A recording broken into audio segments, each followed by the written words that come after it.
Mélo et on se retrouve pour une double comparaison de deux livres édités aux Forges de Vulcain. Il s'agit de Ikiro de Benoît-Marie Lecoing et Le dernier jour du tourbillon de Rodolphe Cassot. Merci aux éditions Forges de Vulcain, on les a tous les deux reçus en service presse. On va commencer par Ikiro et on parlera ensuite du dernier jour du tourbillon. Ça nous a permis de découvrir un livre en fait qu'on avait vu passer au moment de sa sortie et je sais pas, moi il me tentait bien. Pour le côté Japon, mais en même temps je sais que c'est moins mon truc que Mélo. Moi j'aimais beaucoup sa couverture et c'est sa couverture qui m'a fait aller voir le résumé il y a quelques mois. Je crois que je l'avais mis dans mes potentiels livres à lire pendant le Sooty Combat Challenge ou quelque chose comme ça. Mais finalement je ne l'avais pas fait et ça tombe bien puisque j'ai pu le découvrir en ce début d'année et ce fut un très bon moyen de commencer l'année 2024. Il est assez court, il fait 170 pages. Donc dans Ikiro on va suivre l'histoire d'un jeune garçon qui s'appelle Ikiro qui va aller faire ses études à Tokyo. Pour lui c'est une grande nouveauté puisque jusque là il vivait chez sa grand-mère dans un petit village au milieu de nulle part si je me souviens bien. Et toute l'histoire va tourner autour de son amour pour Midori, une jeune femme qu'il va rencontrer et coup de foudre instantané, il tombe amoureux d'elle et en fait toute la suite de cette histoire c'est, j'ai pas envie de vous dire que c'est un roman où il va la draguer, il va essayer de la conquérir en fait, mais c'est un peu ça quand même. Pour moi, ce roman est un vrai petit carnet de voyage du Japon. Donc pour ceux qui n'y sont pas encore allés mais qui souhaitent y aller, vous retrouverez pas mal de choses qu'il faut que vous intégriez à votre voyage. Et pour ceux qui y sont déjà allés, vous pourrez y retourner. C'est assez agréable. La plume est vraiment très adaptée au récit. Ça donne un effet très contemplatif, très paisible, qui s'adapte tout à fait aux lectures de style japonaise. Et en plus de ça, elle est assez visuelle et poétique, je trouve. Entièrement d'accord avec Mélo. Moi qui n'ai jamais été au Japon, forcément j'ai pas reconnu des endroits, mais j'ai reconnu l'ambiance en fait que... alors j'en ai pas lu beaucoup des romans autour de l'Asie, mais j'ai vraiment reconnu l'ambiance que j'avais pu trouver dans certains d'entre eux. J'ai aimé ce côté peinture en fait, vraiment... une estampe japonaise de la vie de tous les jours, de comment des amis d'enfance peuvent se dire adieu. On imbrique parfaitement l'aspect familial et évolution de la vie d'un jeune homme et l'aspect très... j'ai pas envie de dire tradition parce que c'est aussi contemporain du Japon, mais vraiment l'ambiance est là quoi. Les paysages, les descriptions de l'environnement et tout, et le fait qu'on prenne son temps. Pour autant, ce n'est pas lent à lire parce que c'est vraiment découpé en petits morceaux qui sont observés. En fait, un peu comme si on se baladait quelque part, on regarde pas pendant une heure la même chose, notre regard se porte ici, puis là, etc. Donc du coup, ainsi, notre regard ici se porte sur la grand-mère de Ikiro, les amis, la maison où il a grandi, etc. Et puis petit à petit, on le suit aller se rendre à Tokyo et voir sa vie changer. Seul peut-être petit bémol qui pour moi n'a pas été un problème, c'est les mots en japonais. Je pense qu'ils sont suffisamment expliqués dans le récit pour qu'ils soient compréhensibles, mais il n'y a pas de lexique, ce qui est peut-être un petit peu dommage. Personnellement, je les ai tous compris, mais voilà. J'ai pas forcément été perdue de pas les connaître, mais c'est vrai que ça aurait pas fait de mal d'avoir un petit lexique. Voilà. Surtout qu'en plus ils sont vraiment indiqués en italique, donc bon. Voilà. Concernant l'univers, on va dire qu'à un moment il y a un peu une scission dans le roman. Et c'est d'autant plus japonisant que ça part complètement en live. Et d'un côté j'ai bien aimé parce que ça m'a vraiment fait penser à un aspect très Miyazaki, et d'ailleurs quand on en a parlé, Mélo elle m'a dit exactement la même chose. Donc ça on l'a retrouvé toutes les deux, mais pour moi c'était trop. C'est-à-dire que sur le début de cette partie-là j'ai bien aimé, je me suis dit ah ouais c'est cool, je me retrouve dans quelque chose, je vais pas dire ma zone de confort, mais dans quelque chose que j'apprécie, dans quelque chose qui est un peu kawaii, un peu mimes, un peu voilà, un peu onirique. Et après c'est parti beaucoup trop loin pour moi. Et ça, je pense, c'est lié au fait que mon avis est finalement un peu mitigé en fin de lecture parce que c'est pas adapté. Enfin, ça me convenait pas. Voilà, je pense sur la fin, ça me convenait pas. Alors là, pour le coup, je suis pas tout à fait d'accord avec Mélie parce que pour moi, déjà, il n'y a pas réellement de scission. Ça arrive plutôt progressivement. On passe d'une réalité très réelle, très contemplative, à quelques petits éléments du folklore japonais, certains qui font penser aux univers de Miyazaki.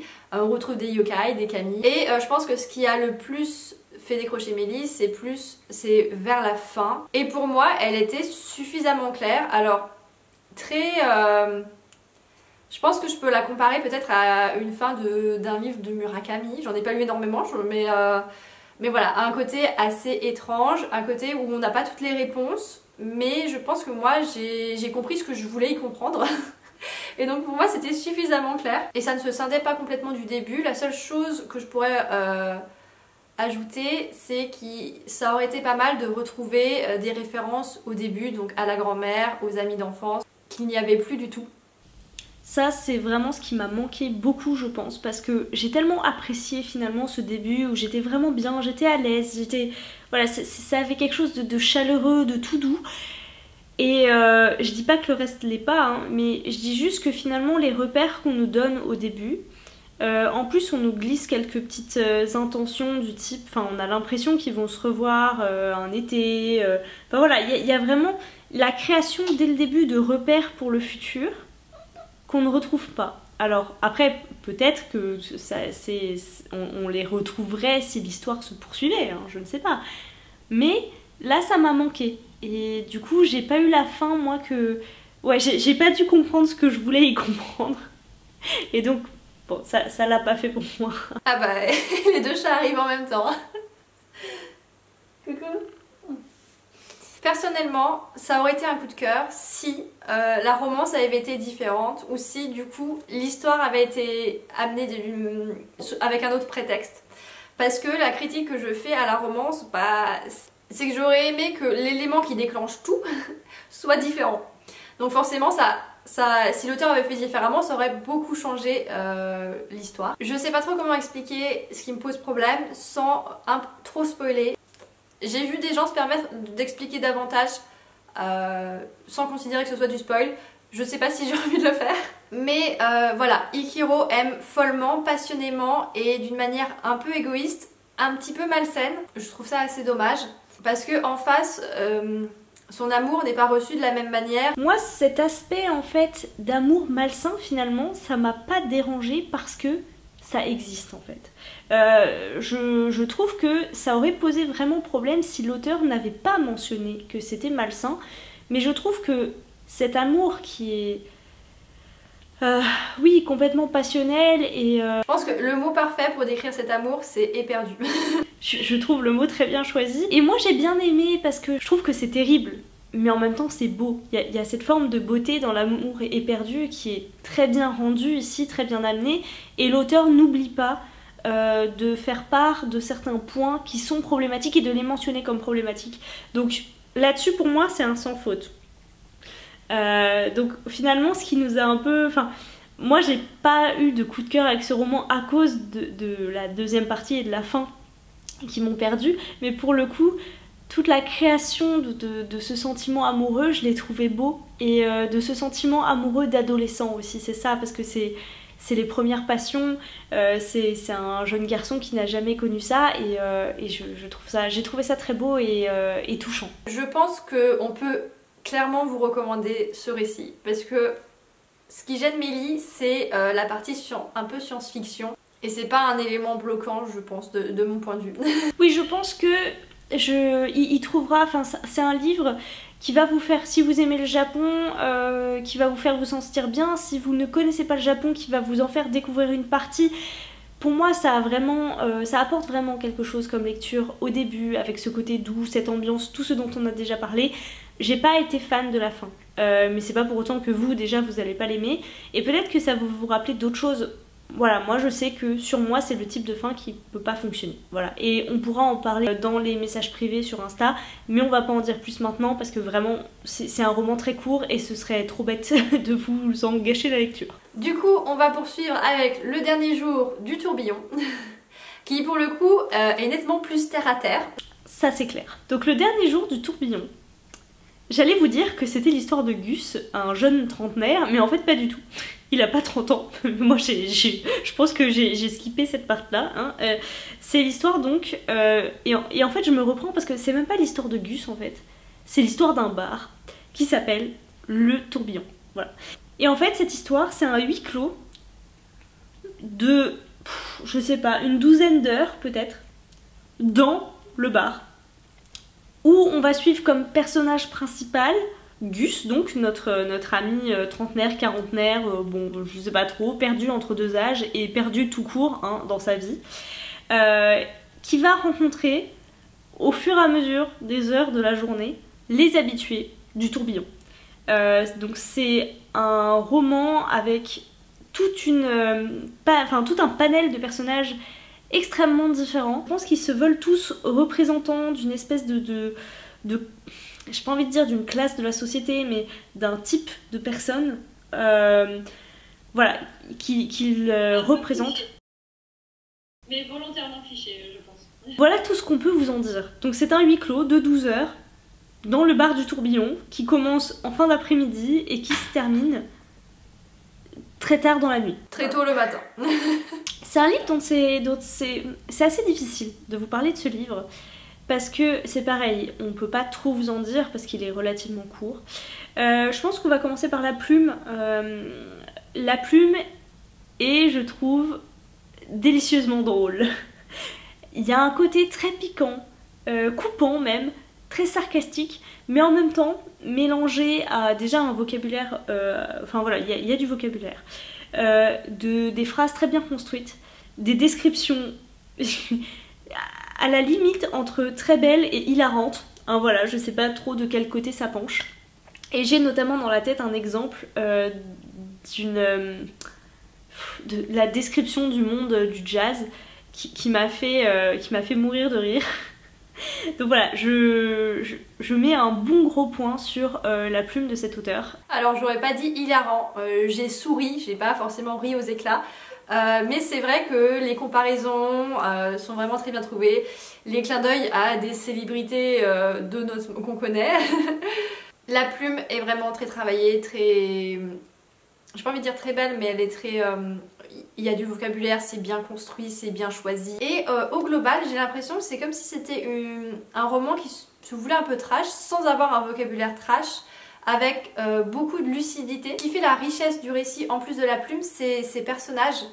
On ne s'y attache pas forcément. Moi, je pense que j'étais assez attachée. Pas complètement, mais j'ai vraiment aimé les suivre et j'ai eu envie de... pas forcément d'en découvrir plus sur leur passé, mais de voir où ils pourraient aller dans le futur. J'avais l'espoir que leur vie s'améliore, parce que ils sont, voilà, ils sont un peu des clichés, ils sont enfoncés dans un bourbier, dans une médiocrité qui paraît sans espoir. C'est un peu l'aspect du roman qui fait que on en ressort, on n'est pas forcément joyeux. Et c'est tout à fait voulu, et en plus c'est le genre de choses que je lis rarement. Oui, je pense que c'est le genre de personnage qu'on retrouve assez rarement parce que voilà, c'est pas forcément agréable. Voilà, on préfère lire des récits où le héros apprend, grandit et va vers une vie meilleure, ce genre de choses. C'est vrai que là, on commence le roman, on a l'impression que c'est un peu une descente aux enfers pour notre héros. Là, il y a mon chat, attends, il va me bouffer là, je crois. A few moments later. Donc ouais, on a l'impression en tout cas au début de vraiment d'avoir une espèce de plongée, c'est-à-dire qu'on rencontre un personnage, on se dit bon bah c'est un pauvre gars quoi, et en fait plus les heures passent et plus on se rend compte que c'est vraiment un pauvre gars. Voilà, c'est vraiment... Au début, je me suis dit, ah c'est parce qu'on a que un avis extérieur de quelqu'un qui ne l'apprécie pas. Voilà, parce que c'est comme ça que ça commence, on a l'avis de quelqu'un qui vraiment le déteste. Donc je me suis dit, oh bah c'est parce que c'est pas très... voilà, c'est l'avis de quelqu'un qui ne l'aime pas, donc finalement le mec, on n'a pas forcément un bon point de vue sur lui ou quoi, mais en fait, le gars c'est vraiment un pauvre type quoi. Et du coup, c'est vrai qu'on a ce côté où on va se dire, bon bah voilà, à un moment donné, on va finir par toucher le fond. Mais ce qui est tragique, et je trouve le mot, je pense qu'il y a un mot beaucoup plus adapté, mais j'arrive pas à remettre la langue dessus. Il y a un côté très tragique, je trouve, parce que ils s'en sortent pas, quoi.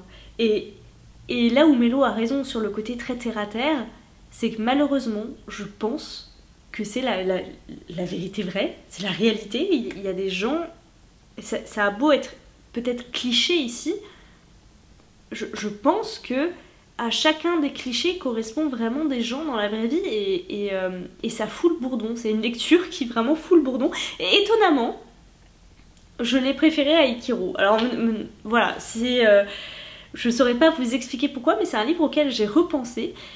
Mais ouais, il met pas dans des dispositions très très joyeuses. Hein. Certes, les personnages s'enfoncent dans le pathos, mais ils sont tous très différents. Ils ont tous des caractéristiques bien propres, une forme de médiocrité qui leur sont particulières. Il y en a certains qui sont dans le déni et qui s'imaginent autre chose. Il y en a d'autres qui sont vraiment très très lucides sur leurs conditions et ça leur va, c'est ok. Ils l'ont accepté et ils en ont pas forcément fait leur force, mais presque. Et donc au final, j'ai quand même passé un bon moment. Je pense que le fait qu'il soit court aide, parce que si ça avait été ça pendant 400 pages, j'en serais ressortie avec une petite déprime, je pense. Et voilà, faut savoir dans quoi on s'embarque, mais je trouve quand même important de lire ce genre de récits, surtout quand ils sont très bien écrits. Je pense que Mélo rend bien justice à la plume, au personnage et à ce livre, dont il est vraiment pas évident de vous parler, parce que encore une fois, c'est un livre qui est très court, on veut pas trop vous en dire, et en même temps il y a ce côté tellement, j'ai envie de dire, sombre et tellement noir en fait, autour de ces personnages, autour de ces vies, que c'est pas facile quoi. Je pense que moi, le personnage qui m'a le plus ému, c'est le personnage du barman en fait, voilà, qui tient à son bar, parce que son bar c'est son histoire et c'est lui, malgré un quartier qui se boboise, je pense qu'on peut dire ça comme ça, et je trouve que ça a été très très bien décrit, voilà, le changement de quartier, le changement d'atmosphère, je trouve que ça a été très très bien fait. C'était une lecture qui change déjà, qui nous sort de notre zone de confort je pense, et que moi, pour le coup, j'ai apprécié et auquel j'ai repensé. Et une petite chose que tu m'avais dit aussi, qu'on n'a pas abordé, c'est qu'il y a des pics envers les personnages, ce que sont les personnages, mais tout le monde en prend pour son grade. Oui, il y a une critique de la politique, une critique des milieux élitistes, une critique du milieu des célébrités. C'est pas juste une critique de, on va dire, la misère sociale. Je pense qu'au contraire, c'est la présentation de la misère sociale ou comment elle a été créée par ces gens qui se pensent au-dessus, par la politique, par les gens qui l'ignorent. Voilà. Je pense qu'on a fait le tour sur ces deux romans. Donc merci encore aux Forges de Vulcain de nous avoir permis de les découvrir. On a chacune eu notre petite préférence, comme quoi les Forges de Vulcain, ça présente vraiment des types de romans extrêmement différents, un panel très très vaste, très très large.